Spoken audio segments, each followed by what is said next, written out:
എല്ലാവർക്കും എൻ്റെ ചാനലിലേക്ക് സ്വാഗതം.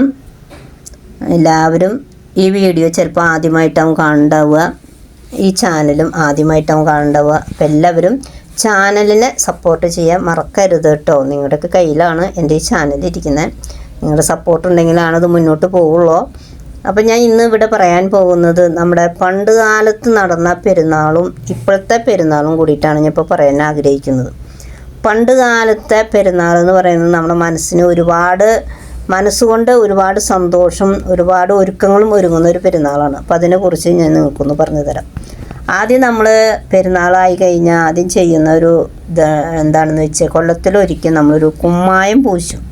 കുമ്മായം പൂശുക എന്ന് പറയുന്നത് കംപ്ലീറ്റ് വീട് മൊത്തം കുമ്മായ അടിക്കൽ, തുടക്കൽ, വൃത്തിയാക്കൽ, അതുമാതിരി കുമ്മായ അടിക്കലാണ്. അപ്പോൾ ആ കുമ്മായ അടിക്കൽ കഴിഞ്ഞ് വീട് ഒരുവിധം വൃത്തിയാവൽ കഴിഞ്ഞു. അതിന് ശേഷം വരുന്നത് എങ്ങനെയാണെന്ന് വെച്ച് കഴിഞ്ഞാൽ, നമ്മൾ ചിലപ്പോൾ ചാണം മെഴുകിയ വീടായിരിക്കും, അല്ലെങ്കിൽ സിമെൻ്റ് ഇട്ട ഒരു വീടായിരിക്കും. അപ്പോൾ ചാണം മെഴുകിയ വീടാണെങ്കിൽ പിന്നീട് നമ്മുടെ ഈ കുമ്മായടിക്ക് കഴിഞ്ഞാൽ അടിപൊളി ചാണകമൊക്കെ എടുത്ത് വൃത്തിയാക്കി തേച്ച് വൃത്തിയാക്കി വയ്ക്കും, മെഴുകി വയ്ക്കും. അത് കഴിഞ്ഞതിന് ശേഷം നമ്മൾ തുടങ്ങുകയാണ് പലഹാരം. നമുക്ക് പലഹാരം ഉണ്ടാക്കണ്ടേ. അപ്പോൾ പലഹാരം ഉണ്ടാക്കാൻ വേണ്ടിയിട്ട് നമ്മൾ ഒരുങ്ങി. അപ്പോൾ അന്നത്തെ കാലത്ത് എങ്ങനെയാണെന്ന് വെച്ചാൽ അച്ചപ്പം, കൊഴലപ്പം, അതുമാതിരി തന്നെ കുഴിയപ്പം, ഇതൊക്കെ നമ്മളുണ്ടാക്കും. ചക്കരപ്പം ഉണ്ടാക്കും കേട്ടോ അന്ന്. അപ്പോൾ ഇതുണ്ടാക്കുമ്പോൾ അടുത്തുള്ള വീട്ടുകാരോട് ചോദിക്കും, എന്നാണ് നമ്മൾ പലഹാരപ്പണി, അതെന്തിനാണെന്ന് വെച്ചാൽ നമുക്ക് ഉരുളി കിട്ടണം, അതുമാതിരി അച്ച് കിട്ടണം.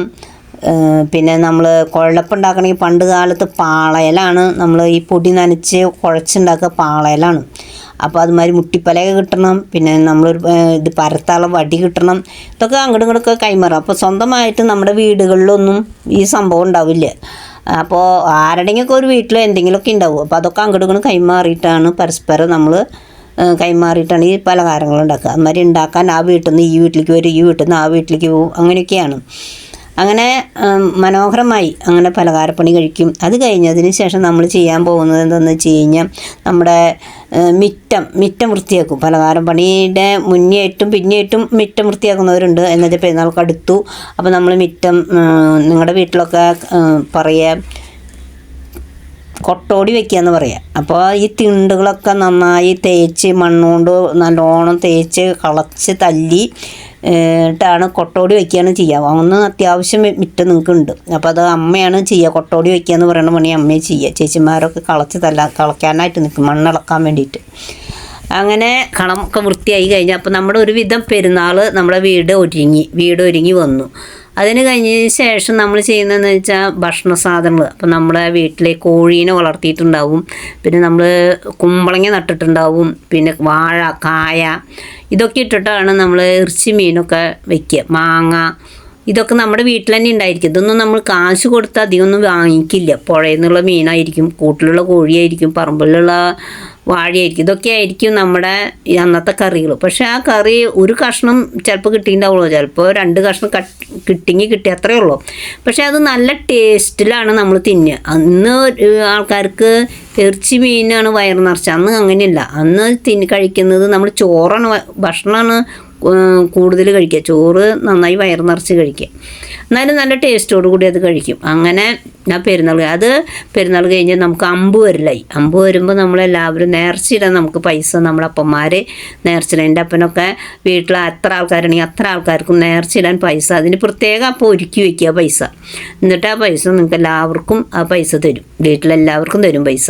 അപ്പോൾ അത് നേർച്ചയിടാന്ന് പറയാം. അപ്പോൾ നമ്മുടെ അമ്പ് വരണേൻ്റെ ഒരുക്കത്തിൽ എല്ലാവരും കുളിച്ചൊരുങ്ങി നല്ല അച്ചടക്കത്തോടും ഒതുക്കത്തോടൊക്കെ എന്ന് പറഞ്ഞ പോലെ അമ്പ് വരാൻ. അപ്പോൾ എൻ്റെ കാലത്തൊക്കെ എൻ്റെ വീടിൻ്റെ അടുത്ത് ഹിന്ദുക്കളുള്ളവർ അവരൊക്കെ എൻ്റെ വീടിലേക്ക് വരും, എൻ്റെ കൂട്ടുകാരൊക്കെ വരും ഈ അമ്പ് കാണാൻ വേണ്ടിയിട്ട്. അതൊക്കെ ഞാൻ ഇപ്പോൾ ഓർക്കണം, അവർ വന്നിരുന്ന ഒരു കാലമൊക്കെ ഓർക്കുകയാണ്. അതുമാതിരി നമ്മുടെ വീട്ടിലെ പെരുന്നാളുണ്ടായി കഴിഞ്ഞാൽ നമ്മൾ അവരുടെ വീടുകളിലേക്ക് പലഹാരം കൊടുത്തയക്കും. അങ്ങനെയൊക്കെ നമ്മൾ ചെയ്യുന്ന ഒരു കാലം ഉണ്ടായിരുന്നു. അന്നൊരു പ്രത്യേക ഒരു സ്നേഹബന്ധങ്ങളുണ്ടായിരുന്നു. എവിടെ എന്ത് പോരായ്മ ഉണ്ടെങ്കിലും ആ പോരായ്മ നമ്മൾ അങ്ങോട്ടും ഇങ്ങോട്ടൊക്കെ ഷെയർ ചെയ്ത് കൊടുക്കുന്ന പരിപാടി ഉണ്ടായിരുന്നു. അത് കഴിഞ്ഞതിന് ശേഷം എനിക്ക് അന്നത്തെ കാലത്തൊന്നും അധികം പള്ളിയിൽ പോയിട്ട് കുർബാന കാണാനോ ഒന്നിനും എനിക്ക് സാധിച്ചിട്ടില്ല. എന്നെ എടുത്തിട്ട് വേണം കൊണ്ടുപോകാൻ. ഒരു ഓർമ്മയിൽ അങ്ങനെ പെരുന്നാൾ 1-2 പെരുന്നാൾ കണ്ട ഒരു ഓർമ്മ എനിക്കുള്ളൂ. അന്നത്തെ കാലത്തൊക്കെ വീട്ടിലിരിക്കുള്ളൂ. പിന്നെ എൻ്റെ വീട് റോഡരികിലായ കാരണം നമ്മുടെ റോട്ടിൽ കൂടെ അമ്പും കാര്യങ്ങളൊക്കെ പോകുന്നു. ഞാൻ ഇറയത്തി ഇരുന്നിട്ട് ഇങ്ങനെ കാണും. അങ്ങനെ അന്ന് കാലത്തൊക്കെ മുറ്റത്തേക്കൊക്കെ ഇറങ്ങും. മുറ്റത്തേക്കൊന്ന് ഇറങ്ങി മുറ്റത്തൊക്കെ ഇറങ്ങി ചെന്ന് കുത്തിരിക്കും. അങ്ങനെയാണ് അന്നത്തെ കാലം. എന്നാലും നല്ലൊരു സ്നേഹബന്ധം. പിന്നെ പെരുന്നാൾക്ക് വിരുന്നുകാർ വന്നു കഴിഞ്ഞാൽ അന്നത്തെ രാത്രി നമുക്ക് ഉറക്കമില്ല. ഇവരോട് കഥ പറയലും ഇവരോട് വിശേഷങ്ങൾ പറയലൊക്കെയാണ് അന്നത്തെ കാലത്ത്. അപ്പോൾ ഉറങ്ങാൻ പറ്റില്ല അന്ന്. അത്രയും സന്തോഷമാണ്. ഓരോ അച്ഛന്മാരുടെ വീട്ടിൽ നിന്ന് വല്യമ്മോളുടെ വീട്ടിൽ നിന്നൊക്കെ മക്കൾ വന്നിട്ട് ഭയങ്കര സന്തോഷത്തിലാണ്. അന്നത്തെ കാലം ഇന്ന് നമുക്ക് ഓർക്കുമ്പോൾ ഒരുപാട് ഇപ്പോഴും മനസ്സിന് സന്തോഷം വരിക. പിന്നെ നമുക്ക് പെരുന്നാൾക്ക് നമ്മുടെ അമ്മമാർ, എൻ്റെ അമ്മയൊക്കെ പോയിട്ട് പെരുന്നാൾക്ക് പോയി ചെന്നിട്ട് പറയും 1 ഡസൻ വള തരാൻ പറയും. അപ്പോൾ നിങ്ങൾ 4 പെൺകുട്ടികളാണ്. 4 പെൺകുട്ടികൾക്ക് 1 ഡസൻ വള പങ്കുവെച്ച് കഴിഞ്ഞാൽ 1-2 വളയെന്ന് നമുക്ക് ഓരോരുത്തർക്ക് കൈമ ഇടാൻ കിട്ടുള്ളൂ. അത് കഴിഞ്ഞാൽ വള കഴിഞ്ഞു. അപ്പോൾ 1 ഡസൻ എന്ന് പറയുമ്പോൾ വിചാരിക്കും 1 ഡസൻ വള നമുക്ക് കിട്ടും എന്ന് പ്രതീക്ഷിച്ചിട്ടാവും നമ്മൾ ഇരിക്കുക. പക്ഷെ കിട്ടുന്നത് 3-4 അണി 2 വളയാണ് നമുക്കിടെ ഓരോരുത്തരും കയ്യിൽ കിട്ടുക. അങ്ങനെയാണ് അന്ന്. അതുമാതിരി നമുക്കൊരു കളി സാധനങ്ങൾ വാങ്ങിക്കും. നമ്മൾ പെരുന്നാൾക്ക് എന്തെങ്കിലും ഒന്ന് വാങ്ങിച്ചിട്ടുണ്ട്. ഒരു പീപ്പിയ, ഒരു പാവയോ അതൊക്കെ ചിലപ്പോൾ വാങ്ങിച്ചിട്ടുണ്ട്. അത് നമ്മൾ അടുത്ത കൊല്ലം പെരുന്നാൾ വരണ വരെ ഇത് ഭയങ്കരമായിട്ട് വൃത്തിയിലും വെടുപ്പിലും സൂക്ഷിച്ചെടുത്ത് വയ്ക്കും. അങ്ങനെ ഒരു കാലമാണ് അന്നത്തെ ഒരു കാലം. അന്നത്തെ ഒരു കാലമൊക്കെ കഴിഞ്ഞു പോയി. ഇന്നത്തെ ഒരു കാലത്തെക്കുറിച്ച് ഇനി ഞാൻ പറയാൻ ആഗ്രഹിക്കുന്നത്, ഇപ്പോഴത്തെ ഒരു പെരുന്നാൾ നടക്കുന്നത് എങ്ങനെയാണെന്ന് വെച്ച് കഴിഞ്ഞാൽ, ഇപ്പോൾ നമ്മൾ ഒരുപാട് പേരേനെ ചിലപ്പോൾ ക്ഷണിച്ചിട്ടുണ്ടായിരിക്കാം. ചില വീടുകളിലൊക്കെ നല്ലോണം ആൾക്കാരെ ക്ഷണിക്കും. അത് ഒരു കാര്യം നമ്മുടെ കുടുംബത്തിൽ നിന്ന് ഉള്ള ഭക്ഷണമാവട്ടെ ഒരു കാര്യം ഉണ്ടായിട്ടുണ്ടാവില്ല. ചിലപ്പോൾ വീടുകളിൽ ജോലിക്ക് ആൾക്കാരെ വെച്ചിട്ടാവും വീട് വൃത്തിയാക്കിയിട്ടുണ്ടാവുക. അതുമാതിരി തന്നെ നമ്മൾ പലഹാരം ഉണ്ടാക്കിയിട്ടുണ്ടാവുക, നമ്മൾ ബേക്കറിയിൽ ഏൽപ്പിച്ചിട്ടുണ്ടാവും, അല്ലെങ്കിൽ വീട്ടിലത് കൊണ്ടുവന്ന് തന്നെ പൈസ കൊടുത്തു. അതുമാതിരി ഭക്ഷണം വേറെ ഒന്നും വേണ്ട, ചോറടക്കം നമ്മൾ നമ്മുടെ വീട്ടിൽ വയ്ക്കില്ല. അതടക്കം കൊണ്ടുവന്ന് നമ്മൾ കഴിയും. അപ്പോൾ എങ്ങനെയാണെന്ന് വെച്ചാൽ ഈ ഇറച്ചി, മീൻ, ഈ വക സാധനങ്ങൾ എന്നും പെരുന്നാളും എന്നും സദ്യയാണ്. അന്നൊരു കോഴിയുടെ കാല് കിട്ടണമെങ്കിൽ ഒരു പെരുന്നാൾ വരണം, ഒരു കഷ്ണം ഇറച്ചിയുടെ കിട്ടണമെന്ന്. ഇന്നതല്ല, അന്ന് എന്നും വയറ് നിറച്ച് ഇറച്ചി മീൻ തിന്നിട്ട് ആൾക്കാർക്ക് അതിൻ്റെ ഒരു പ്രിയമില്ലാതെ കഴിഞ്ഞു പോയിരുന്ന ഒരു കാലമാണ്. അമാതിരി ഇന്നും പെരുന്നാൾക്ക് ആൾക്കാരൊക്കെ വരുന്നുണ്ട്. പക്ഷേ ഭക്ഷണം കഴിക്കുന്ന നേരത്തെ ഊണുമേശയുടെ മുകളിലേക്ക് വരുന്നു, ആ കഴിക്കുന്നു, അവർ സ്വന്തമായി വണ്ടി കൊണ്ടുവരുന്നു, ആ വണ്ടിയിൽ കയറുന്നു, പോകുന്നു. അത്രയേ ഉള്ളൂ. നമുക്ക് അത്ര വലിയ പണ്ടത്തെ ഒരു സ്നേഹം ബന്ധമൊന്നും ഇന്നില്ല. ചുരുക്കുന്നുണ്ടോ? ഉണ്ട്. ഇന്നും എല്ലാം ഫോണിലൂടെയാണ് നമ്മുടെ എല്ലാ കാര്യങ്ങളും. ഒരു കാര്യമല്ല, എല്ലാ ബന്ധവും സ്നേഹവും എല്ലാ കാര്യങ്ങളും നമ്മൾ ഫോണുണ്ടായി കഴിഞ്ഞാൽ നമ്മുടെ ജീവിതം എല്ലാം സുരക്ഷിതമാണ് ഇന്നത്തെ കാലം. അപ്പോൾ ഈ വർഷം എനിക്ക് എൻ്റെ പെരുന്നാളുണ്ടായ ഒരു കാര്യം ഞാൻ പറയുകയാണ്. ഈ വർഷത്തെ പെരുന്നാൾ എനിക്ക് ഭയങ്കര മനസ്സിന് സന്തോഷം നിറഞ്ഞ ഒരു പെരുന്നാളായിരുന്നു ഈ വർഷത്തെ പെരുന്നാൾ. ഈ വർഷം എനിക്ക് 2 കൊല്ലമായിട്ട് നിങ്ങളുടെ പള്ളിയിൽ 3 കുർബാനയുണ്ട്. മറ്റത് 2 കുർബാനയുള്ളൂ. 10 മണിയുടെ കുർബാനയ്ക്ക് പ്രദക്ഷിണം ഉണ്ടാവുക. ഈ പ്രാവശ്യം ഉച്ച തിരിഞ്ഞിട്ടാണ് 2 കൊല്ലമായിട്ട് പ്രദക്ഷിണം വെച്ചിരിക്കുന്നത്. അപ്പോൾ എനിക്ക് സ്വന്തമായി യാത്ര ചെയ്യാനായിട്ട് എൻ്റെ സ്വന്തം വീൽ ചെയറിൽ യാത്ര ചെയ്യാൻ എനിക്ക് പറ്റും. അപ്പോൾ ഞാൻ ഈ പ്രാവശ്യത്തെ പെരുന്നാൾക്ക് സ്വന്തമായിട്ട് യാത്ര ചെയ്ത് പള്ളിയിൽ പോയി 4 മണിയുടെ കുർബാന കണ്ടു. കുർബാന കഴിഞ്ഞ് അമ്പൊക്കെ മുന്നേ കഴിഞ്ഞല്ലോ, പ്രദക്ഷിണം ഉണ്ടായിരുന്നു. അങ്ങനെ പ്രദക്ഷിണത്തിൽ വീൽ ചെയറിൽ തന്നെ എനിക്ക് പ്രദക്ഷിണത്തിന് എൻ്റെ ജീവിതത്തിൽ ആദ്യമായിട്ട് എൻ്റെ ഇടവകയിൽ പ്രദക്ഷിണത്തിൽ എനിക്ക് പോകാൻ സാധിച്ചു. അത് കഴിഞ്ഞ് ഞാൻ പ്രദക്ഷിണം കഴിഞ്ഞ് വന്നു. അങ്ങനെ അവിടെ മരുന്ന് കത്തിക്കുന്നതെല്ലാം കണ്ടു. അതിമനോഹരമായ ഒരു മരുന്ന് കത്തിക്കലൊക്കെ ആയിരുന്നു. അത് കണ്ടു. അത് കഴിഞ്ഞതിന് ശേഷം ഞാൻ പിന്നെ എൻ്റെ ചേച്ചിയുടെ വീട്ടിലേക്കാണ് ഞാൻ അവിടുന്ന് അങ്ങനെ പോയത്. ചേച്ചിയുടെ വീട്ടിൽ പെരുന്നാളായിരുന്നു. അപ്പോൾ അവിടുത്തെ പെരുന്നാളും അതിമനോഹരമായി കാണാൻ എനിക്ക് സാധിച്ചു. ഇതുപോലെ അവിടെ 4 കുർബാനകളുണ്ട്. അത് എൻ്റെ വീട് ആറ്റത്രയാണ്. ഇത് വടക്കാഞ്ചേരി പള്ളിയിലേക്കാണ് പിന്നെ പോയത്. വടക്കാഞ്ചേരി പള്ളിയിൽ പോയി അവിടെ പെരുന്നാളൊക്കെ കഴിഞ്ഞ് ഇതുപോലെ ഉച്ചതിരിഞ്ഞ ഒരു കുർബാനയ്ക്കാണ് ഞാൻ പോയത്. ഉച്ചതിരിഞ്ഞ കുർബാനയ്ക്ക് പോയി. പ്രദക്ഷിണത്തിൽ പോകണമെന്ന് എനിക്ക് ആഗ്രഹമുണ്ട്. പക്ഷേ അവിടെ വണ്ടികൾ ഒരുപാടുള്ള കാരണം എനിക്ക് പോകാൻ സാധിച്ചില്ല. അപ്പം ഞാൻ അവിടെ തീരുന്നു. അപ്പോൾ എൻ്റെ ചേച്ചിയുടെ മക്കളും മരുമക്കളും എല്ലാവരും അവിടെ ഉണ്ടായിരുന്നു. ഇതെല്ലാം പ്രദക്ഷിണമെല്ലാം തിരിച്ചു വരണ വരെ ഞാൻ അവിടെ ഇരുന്നു. അത് കഴിഞ്ഞതിന് ശേഷം അവിടെ തമ്പോറടി, എനിക്ക് എൻ്റെ പണ്ട് കാലത്ത് എൻ്റെ വീടിൻ്റെ അവിടെ ഒരു തമ്പോറടി ഉണ്ട് കണ്ടത്. പിന്നെ ഞാൻ 2ാമതിയാണ് ഈ തമ്പോറടി കാണുന്നത്. അങ്ങനെ നല്ല രസമായ ഒരു തമ്പോറടിയൊക്കെ ഉണ്ടായിരുന്നു. അതൊക്കെ കണ്ടു അതിമനോഹരമായിട്ട്. അത് കഴിഞ്ഞതിന് ശേഷം അവരുടെ വീട്ടിൽ വന്നു. അങ്ങനെ പെരുന്നാൾ അവിടുന്ന് പിറ്റത്തെ ദിവസം ഞാൻ എൻ്റെ വീട്ടിലേക്ക് പോന്നു. അത് കഴിഞ്ഞതിന് ശേഷം എനിക്ക് പിന്നെ ഞാൻ പോയത് മങ്ങാട് പള്ളിയിലേക്കാണ് പെരുന്നാൾക്ക് പോയി. അന്ന് നമ്മുടെ പാപ്പ മരിച്ച ഒരു ദിവസമായിരുന്നു. അവരുടെ മങ്ങാട്ടുകാരുടെ പെരുന്നാളും. പാപ്പ മരിച്ചതല്ല, മുന്നേ പാപ്പ മരിച്ചു. അപ്പോൾ അത് കാരണം അവർ പെരുന്നാൾ ആഘോഷമായിട്ട് നടത്താൻ സാധിച്ചില്ല. എങ്കിലും എനിക്ക് ഉച്ചത്തെ കുർബാനയ്ക്ക് എൻ്റെ ചേച്ചിമാർ എന്നെ വന്ന് കൊണ്ടുപോയി. കുർബാനയ്ക്ക് കണ്ടു. ഊട്ടുണ്ടായിരുന്നു അവിടെ, ഊട്ടൊക്കെ കഴിച്ചു. അപ്പോഴും ഒരുപാട് സന്തോഷമായി ഈ വർഷത്തെ പെരുന്നാൾ, ഇത്രയും പെരുന്നാൾ. അത് കഴിഞ്ഞിട്ട് ഞാൻ പാവർട്ടി പള്ളിയിലേക്ക് എൻ്റെ ജീവിതത്തിൽ ആദ്യമായിട്ടാണ് പാവർട്ടി പള്ളിക്ക് പെരുന്നാൾക്ക് പോകണം. മുന്നേ ഒന്ന് പോയി ചുമ്മാ അവിടെ ചെന്നിരുന്നു, അങ്ങനെ പോരുകയാണ് ഒരു പ്രാവശ്യം ഉണ്ടായിട്ടുള്ളൂ. ഈ വർഷം ഞാൻ പാവർട്ടി പെരുന്നാളിൻ്റെ അപ്പോൾ ഒത്തിരി പേര് പറഞ്ഞു അന്ന് തിരക്കാവും, കയറാൻ പറ്റില്ല, വയ്യാത്തവർക്കൊന്നും കിടക്കാൻ ഭയങ്കര ബുദ്ധിമുട്ടാണെന്നൊക്കെ ഒത്തിരി പേര് ആര് പറഞ്ഞാലും എൻ്റെ മനസ്സിലേക്ക് അന്ന് തന്നെ പോകണമെന്നൊരു ആഗ്രഹം ഉണ്ടായിരുന്നു. അങ്ങനെ പോയി അവിടെ ചെന്നു. നമുക്ക് പോകാനായിട്ട് വരാനായിട്ട് അവിടെ ഒരു സംസ്ഥേരി ഭാഗത്തു കൂടെ ഒരു വഴിയുണ്ട്. അപ്പോൾ ആ വഴി കൂടെ നമ്മുടെ വയ്യാത്തവർക്ക് വരാനൊക്കെ സൗകര്യം ഉണ്ട്. അപ്പോൾ അങ്ങനെ പോയി കുർബാനയുടെ മുന്നേ തന്നെ പോയി കുർബാന കണ്ടു, ഭക്ഷണം കഴിച്ചു, അങ്ങനെ പോന്നു. അപ്പോൾ എനിക്ക് ഒരുപാട് സന്തോഷമായി ഈ വർഷത്തെ പെരുന്നാളോട്. ഇത്രയും ഒരു പെരുന്നാൾ പോലും ഒരു വർഷത്തിൽ പോയി ദിവ്യബലി പങ്കെടുക്കാൻ സാധിക്കാത്ത ആൾക്ക് ഒരു 3-4 പെരുന്നാൾക്ക് പങ്കെടുക്കാൻ ഈ ദിവസങ്ങളിൽ സാധിച്ചു. ഇനിയും ഒത്തിരി യാത്രകൾ മനസ്സിൽ ചിന്തിക്കുന്നുണ്ട്. ഏതൊക്കെ യാത്രയാണ് നടക്കുകയെന്ന് അറിയില്ല. അപ്പോൾ എനിക്ക് നമ്മളെ ജനങ്ങളോടും നമ്മുടെ ഇടവക അച്ഛന്മാരോടും എല്ലാവരോടും എനിക്ക് പറയാനുള്ളത് എന്താണെന്ന് വെച്ചാൽ, ഭിന്നശേഷിക്കാരായിരിക്കുന്ന മക്കൾ അനേകം കുടുംബങ്ങളിലുണ്ട്, ഓരോ ഇടവകയിലും ഉണ്ട്. അവരുടെ പോരായ്മകൾ എന്താണെന്നൊന്ന് മനസ്സിലാക്കി, ചിലപ്പോൾ വീട്ടുകാർക്ക് അത് സപ്പോർട്ട് ചെയ്യാൻ ബുദ്ധിമുട്ടുള്ള ആൾക്കാരായിരിക്കും, ചിലപ്പോൾ അവരെ കൊണ്ടുപോകാൻ ബുദ്ധിമുട്ടുണ്ടായി. അപ്പോൾ ഇടവക ജനങ്ങൾ ഒന്ന് ചെന്ന് അന്വേഷിച്ച് എന്താണ് അവരുടെ ചിലപ്പോൾ ഭക്ഷണത്തിന് തന്നെ അവർ പൊരിഞ്ഞിരിക്കുന്ന ഒരു സാഹചര്യമായിരിക്കാം, അല്ലെങ്കിൽ അവർക്കൊരു ദിവ്യബലി ഇതുപോലെ പങ്കെടുക്കണമെന്ന് ആഗ്രഹിച്ചിരിക്കുന്നവരായിരിക്കാം. അപ്പോൾ എല്ലാ കമ്മിറ്റിക്കാരും വയ്ക്കും, പള്ളികളിൽ പല കമ്മിറ്റിയും വയ്ക്കും. ഒരു രോഗികൾ വന്നു കഴിഞ്ഞാൽ ഒന്ന് കൈപ്പിടിച്ച് കയറ്റാനോ ഒന്നിനും ഒരു പള്ളികളിലും കാണാനില്ല. അത് വലിയൊരു വിഷമമായിട്ട് ഞാൻ കാണുകയാണ്. അപ്പോൾ അത് ഈ കേൾക്കുന്നവർ, അതുമാതിരി ഇടവക ജനങ്ങൾ ഒന്ന് പ്രത്യേകം അതൊന്ന് ശ്രദ്ധിക്കണം എന്ന് പ്രത്യേകം പറയുകയാണ്. അപ്പോൾ ഇന്നത്തെ ഈ വീഡിയോ പറഞ്ഞ് അവസാനിപ്പിക്കുകയാണ്. അപ്പോൾ ഞാൻ ആദ്യം പറഞ്ഞതുപോലെ ചാനലിനെ സപ്പോർട്ട് ചെയ്യാൻ ആരും മറക്കരുത് കേട്ടോ. പിന്നെ അടുത്ത വീഡിയോയുമായി അടുത്ത ദിവസം ഞാൻ കടന്നു വരാം.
പാലത്തിൻ്റെ അപ്പുറത്ത്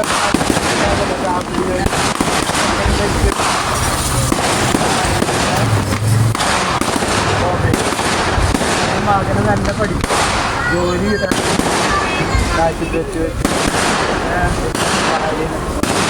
വേണ്ടിയിട്ട് അതിൽ അപ്പോൾ പിന്നെ കൊറോണ കഴിച്ചു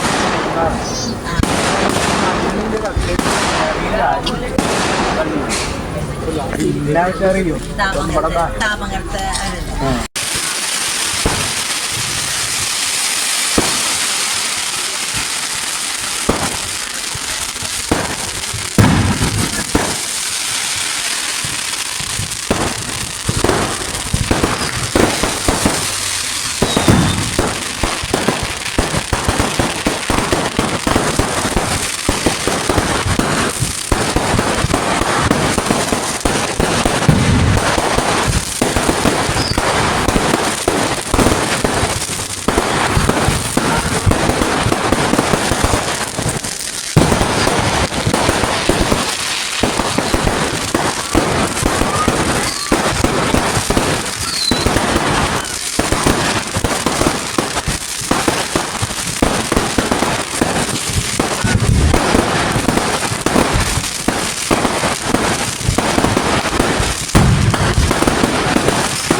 Hãy subscribe cho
kênh Ghiền Mì Gõ để không bỏ